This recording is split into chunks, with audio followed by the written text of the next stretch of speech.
સુરતના અડાજણ વિસ્તારમાં ભૂમિ કોમ્પ્લેક્સ પાસે ઓડી કાર ચાલકે બેફામ રીતે કાર ડ્રાઈવ કરી 3 બાઇક અને એક સફાઈ કામદારને ટક્કર મારી છે। બેફામ બનેલી કાર આ વાહનોને ટક્કર માર્યા બાદ વીજ કંપનીના ટ્રાન્સફોર્મર સાથે ધડાકાભેર અથડાઈ હતી।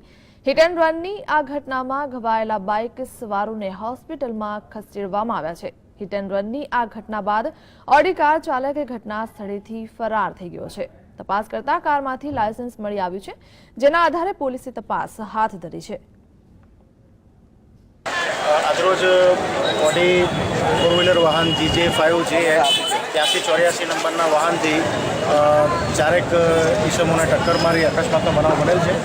અકસ્માતમાં ઈજા પામનાર લોકોને હોસ્પિટલમાં સારવાર કરવામાં આવેલ છે અને ફરિયાદ દાખલ કરવાની તજવીજ હાથ ધરવામાં આવે છે। મારા બેન જે હતા ડિલિવરી માટે જોગિંગ કરવા નીકળેલા હતા। આ ભાઈ આવ્યા હતા, આગળ બીજે 2 ગાડી હતી, એમને ટક્કર મારી। એમના બેન પણ ચાલતા સીટમાં હતા। મારી બેનને ટક્કર મારી, બેન 108માં નથી ગયા। મારા બેનને ઇમરજન્સીમાં લઈ ગયા છે ગાડી પર અમિટી હોસ્પિટલમાં।